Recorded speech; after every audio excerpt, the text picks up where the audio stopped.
সাংবাদিক সমাজ মিলেমিশে বাইরে থেকে নারায়ণগঞ্জ টাকা থেকে ব্যবসায়ীদের এনে সেখানে 2 তলা 3 তলা বিশিষ্ট কটেজ নির্মাণ করে ব্যবসা করতেছে।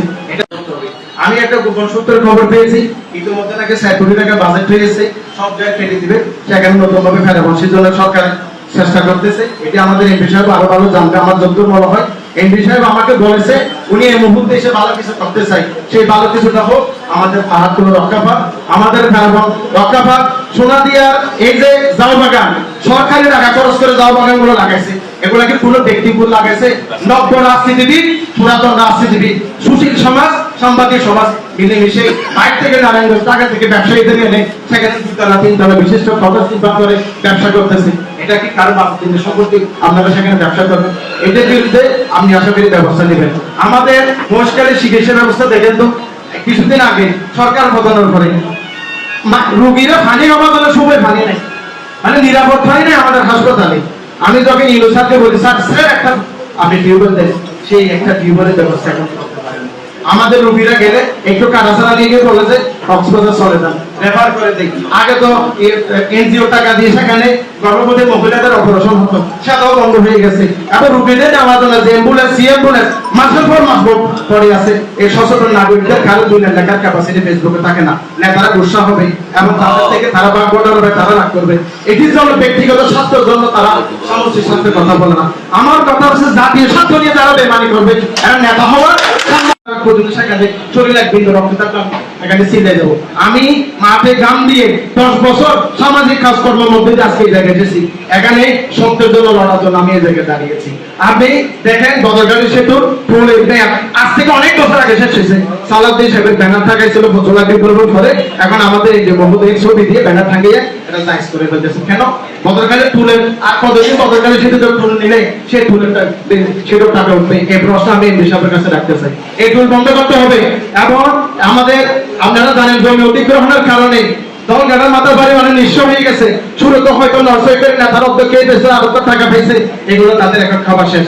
সবাই তাদের জীবিকা হারিয়ে পথে বসেছে। তারা আবার খারাপ জন্য নাকি টোল দিতে হবে। গড় একটা ইতিমধ্যে টোল আদায় করার জন্য একটা গড় বানিয়ে রাখছে। যদি সেখানে টোল আদায় করে সড়ক বিভাগ মহেশখালীর আপন নাগরিকদেরকে নিয়ে জীবনের শেষ রক্তবিন্দু টাকা পর্যন্ত সেই টোল বন্ধ করার জন্য আপনি দেখেন প্রতিটি ইউনিয়নে টমটম ঢোকার সময়, সিএনজি ঢোকার সময় সড়কের প্রতিটি স্টেশনে টাকা দিতে হয়। 15টা শুধু ঠান্ডা লাগবে রিক্সা ঢোকার নিয়ম আছে যেটির ভিতর।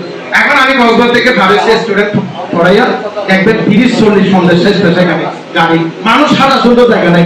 এটা নিয়মের মধ্যে আসতে হবে, কয়টা গাড়ি সেতুর ভিতরে থাকবে এটা ঠিক করতে হবে। আমার পাহাড়গুলো রক্ষা করতে হবে।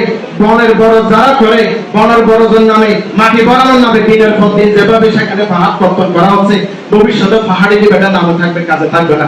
এসপিএম প্রকল্প যদি ইতিমধ্যে কালাবাসার অর্ধেক পাহাড় শেষ হয়ে গেছে, এটির আমরা শুরু হাজাই এসপিএম প্রকল্প থেকে যে পানিগুলো বের হয় বিষাক্ত পানি, সেই পানির কারণে মানুষের কৃষি জমি নষ্ট হয়ে যাচ্ছে।